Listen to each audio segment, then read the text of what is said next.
네, 반갑습니다. 김양교 박사의 성경적 한의학 256회 오늘 시간에는 영적인 문제로의 환원에 대해서 말씀드리겠습니다. 타이틀 자체가 상당히 좀 어려워서 이해가 잘 안 되시겠습니다만은 이 제목은 상당히 중요하고도 델리케이트한 문제입니다. 제가 이 자리에서 선뜻 말하기 어려운 문제이긴 하지만 그러나 반드시 짚고 넘어가야 할 부분이 있기 때문에 의도적으로 얘기를 꺼냈습니다. 여러분들의 영육 건강에 조금이나마 도움이 되는 시간 되었으면 좋겠습니다.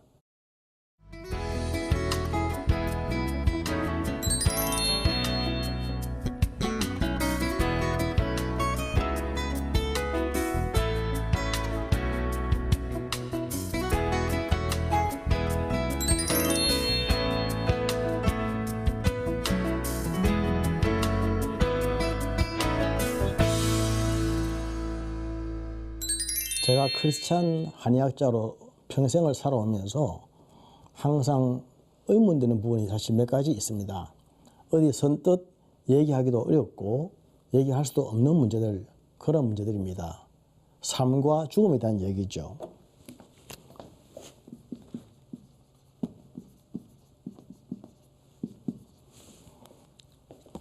내가 이렇게 사는 것이 왜 그럴까?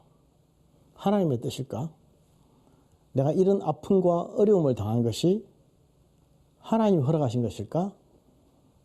이렇게 죽는 것이 하나님의 뜻일까? 소위 영적인 문제로 생각하는 것, 영적인 문제로 환원시켜서 생각하는 것, 이것을 영해라고 하죠.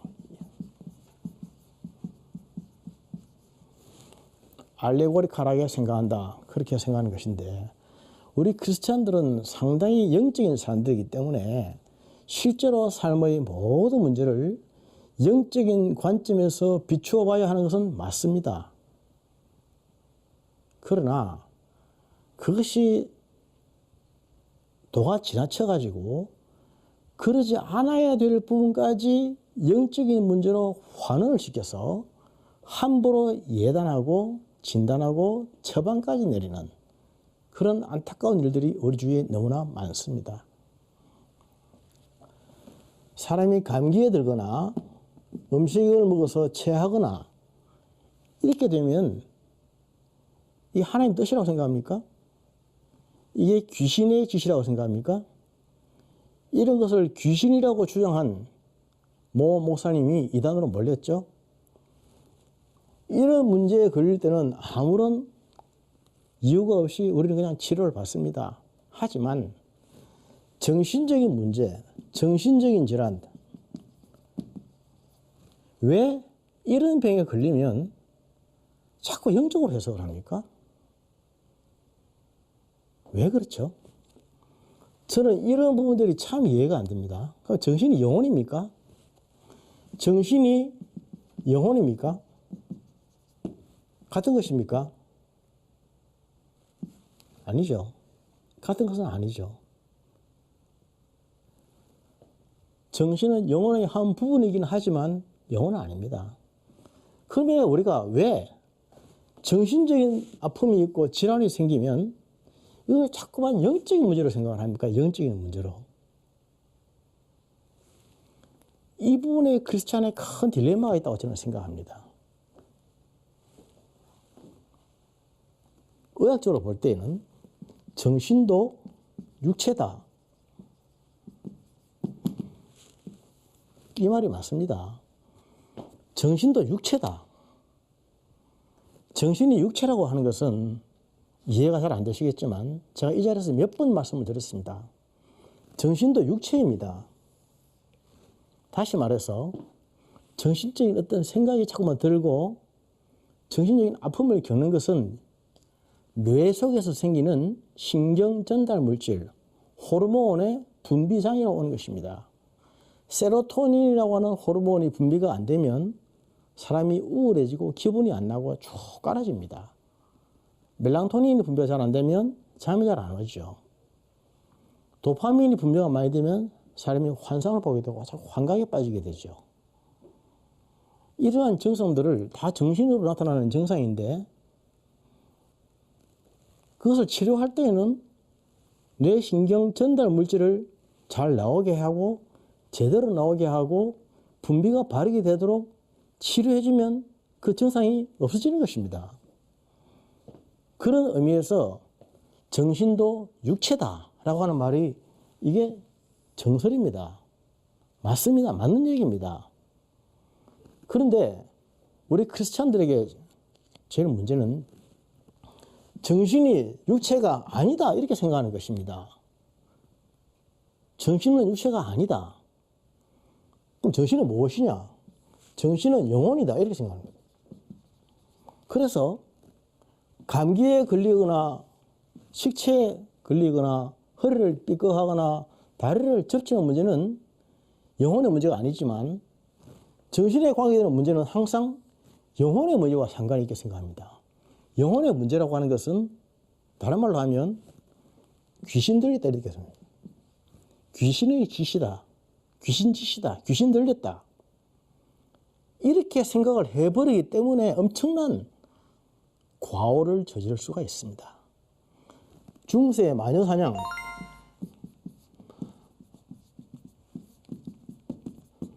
이게 그거 아닙니까? 정신질환자들 살다 보면은 정신적으로 아픔을 겪고 문제가 생겨서 정신적으로 치료를 받아야 될 그런 상황들이 많이 있습니다. 중세도 역시 마찬가지로 많았을 것입니다. 그때 중세의 신학자, 종교적, 영적 지도자들은 전부 귀신짓이다 생각하고 화형을 해버렸습니다. 마녀를 찾기 위해서 그 사람을 불태워 죽였다 이 말입니다. 그런데 그것이 실제로 귀신 들린 것인지 아니면 육체인 정신이 아파서 오는 질환인지 모르지 않습니까? 의학적인 지식도 없고 전문적인 견해도 없고 실견도 없으면서 함부로 그렇게 귀신 운운하고 영적으로 함부로 해석해 버리고 그렇게 하는 영해를 해야 되는 것을 영적인 문제로 환원시킨다 그렇게 말합니다. 육체의 문제는 육체로 풀어야 됩니다. 육체의 문제는 육체로 풀고 영적인 문제는 영으로 풀고 물론 우리의 육체가 영과 상당히 밀접한 관련이 있는 것은 맞습니다만은 정신의 문제가 다 영적인 문제가 아니거든요. 성경에 대해서 알고 영적인 어떤 견해는 있고 지식은 있는 우리들이 사람의 정신의 문제와 육체의 문제에 대해서 잘 알지도 못하면서 모르고 있는 부분이 너무나 많음에도 불구하고 함부로 그것을 영적으로 이거다 저거다 그러니 이래라 저래라 이러면 된다 이러면 안 된다 처방까지 제시하는 그것을 영적인 문제로의 환원이라고 합니다. 환원. 이게 얼마나 위험한 일이고 무지한 일인지 모릅니다. 제가 구체적으로 얘기를 하지 않았지만 여러분들 이 정도 말씀드리면 무슨 말인지 알 것입니다. 사람의 죽음에 대해서 생각해 보십시다. 죽었다. 젊은 나이에 죽었다. 어떻게 해석을 하겠습니까? 하나님이 불렀다. 하나님이 왜 부르셨어요? 하나님이 불렀는지 안 불렀는지 물어봤습니까? 사람이 병에 걸리고 안 걸리고 일찍 죽고 오래 살고 하는 것은 사실은 많은 부분 자기 자신과 상관이 있습니다. 자기 자신의 셀프 케어와 상관이 있습니다. 그래서 그런 말이 있었죠. 사람이 죽는 죽음에 대해서 얘기한다면 50%는 생활 습관이다. 25%는 생활 환경이다. 5%는 사고, 나머지 20%는 유전, 체질. 사람이 죽었을 때 다시 말해서 80% 정도는 자기 자신의 생활 습관과 환경과 상관이 있다는 것입니다. 사고만 아니라면 자기의 생활 습관과 환경과 상관이 있다는 것입니다. 그런데 우리는 이거 다 차치하고 그냥 죽으면 하나님의 뜻이다. 하나님의 뜻인지 아닌지 물어봤습니까? 죽음마저도 영적으로 해석해버리는 영적인 문제로 환원을 합니다. 저는 이 문제가 참 의문스러워요. 정말로 물어보고 내 나중에 죽어서 천국 가면은 하나님께 물어보고 싶다. 하나님 저 사람 저렇게 불러서 하나님의 뜻입니까? 아닙니까? 그건 우리가 알지 못하는 거죠. Nobody knows. Nobody knows. 이것은 GOK 아닙니까? God only knows. 하나님만이 아시는 부분. 사람은 아무도 모르는 부분. Nobody knows는 다른 말로 God only knows 아닙니까? 왜 아무도 모르는 이 부분을 나는 안다고 생각합니까? 제가 이렇게 성경적으로 건강관리, 영적, 육적 관리를 열변을 통하면서 하는 것도 성전된 우리 몸을 하나님이 기뻐하시는 아름다운 모습으로 살아가자는 것입니다. 하나님의 말씀으로 내 자신을 잘 케어하고 관리하고 또 그렇게 살아가면 영적으로 육적으로 건강하게 되고 건강하게 되면 오래 살고 하나님이 주시는 땅에서 감사하게 행복하게 오래 살 수 있다고 하는 성경의 약속을 믿기 때문에 하는 것이죠. 다른 말로 하면 그렇게 하지 않으면 일찍 죽는다 이 말입니다. 술 마시고 담배 피우고 육고기 많이 먹고 스트레스 많이 받고 더러운 공기 많이 마시는, 술 마시고 담배 피우고 스트레스 많이 받고 육고기 많이 먹고 더러운 공기 마시는 5가지를 다 하면 40대에 쓰러진다 그랬죠. 이 중에 한두 가지를 안 하면 50대에 쓰러진다 그랬죠. 이 중에 한두 가지밖에 안 하면 60대에 쓰러진다 그랬죠. 이 중에 아무것도 안 하면 만고왕상이다 그랬죠. 제가 이 자리에서 몇 번 말씀을 드리지 않습니까? 그건 뭡니까 이건? 이게 하나님의 뜻입니까? 술 마시고 담배 피우고 육고기 많이 먹고 스트레스 많이 받고 더러운 공기 마시는 이렇게 살아놓고 평생을 살아놓고 그래 병에 걸려서 죽었다. 하나님의 뜻입니까? 내가 잘못한 건 없습니까? 나의 문제는 없습니까? 하나님이 나에게 맡겨놓으신 내 몸, 내 가족, 내 정신, 내 육체, 내 교회 이런 걸 나에게 책임지라고 맡겨놓으셨는데 내가 관리를 잘 못해서 케어리스 해가지고 그것 때문에 병을 앓게 되고 그것 때문에 생명을 단축시키게 되고 그것 때문에 어려움과 아픔을 당하게 됐을 때 그 책임이 누구에게 있습니까? 80%는 내한테 있다는 것입니다. 물론 하나님의 특별하신 뜻이 있어서 하나님이 간섭하셔서 하시는 일이 있을 수가 있습니다. 그건 항상 예외를 생각하지만 예외가 일반적인 원리가 될 수는 없습니다. 어떤 원리를 하나의 원리를 제시할 때에 예외까지 다 적용하면 원리는 말할 수가 없습니다. 예외 없는 법칙은 없지 않습니까? 그러나 일반적으로 말할 때는 80%는 자기 자신에게 문제가 있다는 것이죠. 내가 잘못 케어리스를 해가지고 그것 때문에 생기는 리절트, 결과란 말입니다. 그리스도는 이 땅에 살면서 건강하게 살고 오래 살고 행복하게 살고 하는 것은 참 바른 믿음 생활을 하고 하나님의 말씀으로 내 자신을 잘 쳐서 굴복시키고 악한 데 들어가지 않고 욕심을 버리고 낮고 작고 가난한 마음 얻어서 항상 천국을 누리면서 살면 그것이 평안 아닙니까? 하나님이 그렇게 우리에게 약속하시지 않으셨습니까? 그런 약속을 누리고 산다면 왜 그러한 아픔들이 우리에게 오겠습니까?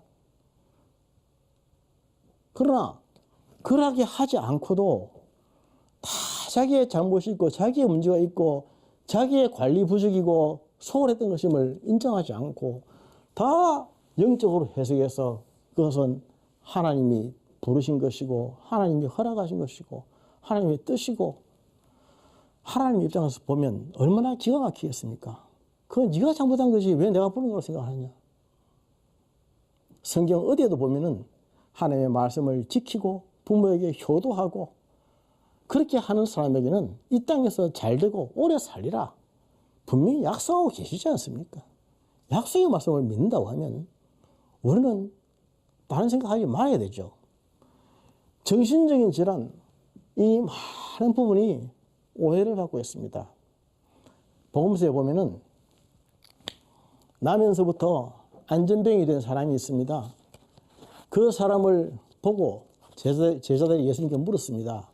이 사람이 이렇게 된 것은 자기 죄 때문이요 그 부모의 죄 때문이요. 예수님이 말씀하셨습니다. 자기 죄 때문도 부모의 죄 때문도 아니고 이 사람을 통해서 이루고자 하시는 하나님의 뜻이 있다. 하나님의 영광을 받으시기 위함이다. 저는 그 말씀을 볼 때마다 이 말씀이 이 안전병에 대한 특수성의 얘기일까? 모든 사람에 대한 일반성의 얘기일까 생각해 봅니다. 집안에서 자식들이 아프고 어려움이 있을 때 부모 탓도 아니고 내 탓도 아니고 네 탓도 아니고 아무 탓도 아니고 하나님의 뜻이다. 이렇게 생각하는 것이 일반적으로 다 생각해도 되는 문제인지 아니면 1세기 때 그 안전병의 환자에게 있었던 하나님의 특수한 뜻이 있었던 것인지 저는 그걸 궁금해합니다. 그러나 임상에서 볼 때에 실제적으로 자식들에게 생기는 많은 아픔들은 부모와 상관이 있습니다. 부모가 자식을 키울 때에 잘못 가르치고 잘못 양육하고 나쁘게 가르치고 실수함으로 말미암아 자식에게 미치는 나쁜 악영향들이 있습니다. 부부가 싸울 때 자식은 그 옆에서 수류탄이 터진 것 같은 아픔을 느낀단 말입니다. 가슴이 찢어지고 정신이 깨어지는 그런 일들이 우리 주위에 너무나 많이 있어요. 그럼에도 불구하고 그 말씀을 빗대어서 이거는 부모 탓도 아니고 네 탓도 아니고 하나님의 뜻이고 하나님 영광을 받기 위해서 그렇다고 다 자기는 면피작전에 들어가 버린다면 뭡니까 이게? 우리가 말씀을 보고 회개하고 자기 자신을 쳐서 굴복시키고 나의 문제가 무엇이며 내가 고쳐야 할 것은 무엇인가 회개하고 회복하고 잡아가지는 않고 다 하나님의 뜻이고 하나님의 섭리가 이런 식으로 두리뭉실하게 해버린다면 그게 신앙생활입니까? 저는 그럴 때마다 참 가슴이 답답해짐을 느낍니다. 실제로 우리 삶에 그런 부분이 얼마나 많이 있는지 아십니까? 잘 알지도 못하면서 사람의 정신적인 구조에 대해서 정신이 왜 육체며 정신적인 문제가 왜 육체의 문제로 해석이 돼야 하는지 또 육체를 다스림으로 말미암아 어떻게 정신이 회복되는지 치유되는지 하는 것을 그 메커니즘도 잘 알지도 못하면서 정신과 관계되는 문제는 모든 것이 영적인 문제고 육체와 관계되는 문제는 영적인 문제가 아니라는 뜻입니까? 그렇지 않지 않습니까? 신앙생활은 대단히 중요합니다. 왜냐하면 우리가 이 땅에서 살면서 정말 진리를 믿느냐 비진리를 믿느냐는 것은 우리의 생명과 상관되는 문제이기 때문입니다. 그런데 그 신앙생활 자체가 이상한 자기 논리에 빠지고 자기 합리화에 빠지고 이상한 궤변에 빠져버린다면 이것도 저것도 아니고 죽도 밥도 아닙니다. 성경의 말씀을 함부로 빗대지 마십시오. 성경 말씀은 굉장히 어렵고 무섭습니다. 성경에 보면은요, 원수를 진멸하라는 말씀도 있고, 원수를 사랑하라는 말씀도 있습니다. 악을 미워하고 배척하라는 말씀도 있고, 형제를 사랑해서 목숨까지 바치라는 말씀도 있는 거예요. 어느 부분을 택하면 마음대로 자기가 코에 걸면 코걸이, 귀에 걸면 귀걸이 다 될 수가 있습니다. 그 말씀의 진리를 바르게 알지 못하면 신앙생활 자체가 크게 병든 신앙생활이 될 수가 있는 거죠. 그렇기 때문에 인생 전체가 망가질 수가 있습니다. 바르게 믿어야 됩니다. 호세아 4장 6절에 내 자식이 지식이 없으므로 망하는도다. 지식이 없으면 망합니다. 우리가 예수를 믿는다고 고백을 하고 또 내 자신의 건강과 우리 가족들의 건강과 이 국가와 민족의 건강을 책임지고 사는 사람들입니다. 분명히 그럼에도 불구하고 올바른 지식, 제대로 된 지식, 체계화된 지식, 바른 지식 그런 것이 없으면 그것 때문에 망하게 됩니다. 말씀을 맺겠습니다. 살아가면서 우리가 참 영적으로 해석해야 될 부분들, 영해를 해야 될 부분과 육적으로 풀어야 할 부분들이 참 많이 있습니다. 그러나 그 사이에서 그 경계가 어디며 모호한가, 애매모호한 것 때문에 우리가 참 헷갈릴 때가 솔직히 많이 있습니다. 그럴 때 겸허하게 하나님께 기도하시고 저분과의 조언을 받도록 하십시다. 함부로 자기가 아는 지식 안에서 하나님을 가두지 말고 함부로 예단하지 말고 특히 몸이 아프고 정신이 아프고 힘들고 고통당하는 사람들에게 사람을 두 번 죽이는 일을 하지 말도록 하십시다. 교회 공동체는 서로를 사랑하고 섬기며 생명을 주는 사람들의 모임이지 정죄하고 판단하고 마녀 사냥을 하는 데가 아닙니다. 믿음으로 한다는 얘기들도 자칫 잘못하면 그러한 우를 범할 수가 있습니다. 정상적인 그리스도인들은 어떤 사람들입니까? 말 한마디 조심하는 사람들이죠. 한의학에서는 신주설이라고 합니다. 우리의 마음이 혀를 주관한다. 마음이 혓바닥을 주관한다. 내 마음이 어떠한가에 따라서 내 말이 달라지는 것입니다. 건강한 그리스도인, 성숙한 그리스도인, 정상적인 그리스도인들 되셔서 생명 살리는 사역 힘쓰시기를 바랍니다. 여러분들의 앞날에 하나님께서 항상 함께해 주셔서 평강과 기쁨, 승리함이 가득하시기를 주님의 이름으로 축복합니다. 감사합니다.